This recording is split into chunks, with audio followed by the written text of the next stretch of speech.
ইসলামী দলসমূহের একটা পক্ষ, বিপরীত দিকে আর একটা পক্ষ।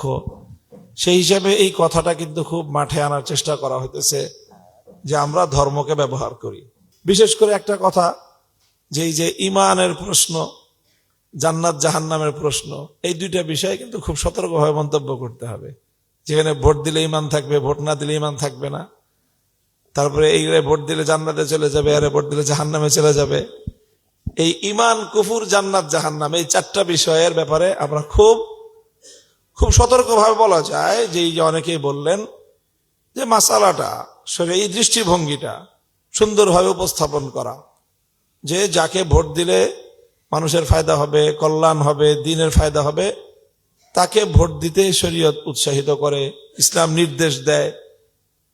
আর যাকে ভোট দিলে বা যেই ধরনের লোককে, দলকে ভোট দিলে মানুষের ক্ষতি হবে, দেশের জনগণের সম্পদের ক্ষতি হবে বলে আমরা আশঙ্কা করি, ইসলামের ক্ষতি হবে বলে আশঙ্কা করি, তাকে ভোট দেওয়ার কোনো সুযোগ নাই।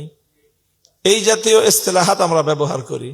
সরাসরি জান্নাত জাহান্নাম, ঈমান আর কুফুর, আমি চারটা শব্দ বললাম, আপনারা এই চারটা শব্দ নোট করে নিয়েন, যে এখানে রাজনীতিতে ভোটের ক্ষেত্রে এই চারটা শব্দ থেকে এহতিয়াত করবেন: ঈমান, কুফুর, জান্নাত আর জাহান্নাম। এরপরে বাকি শব্দগুলো প্রয়োগ করার ক্ষেত্রে আমরা সতর্ক থাকবো ইনশাআল্লাহুল আজিজ।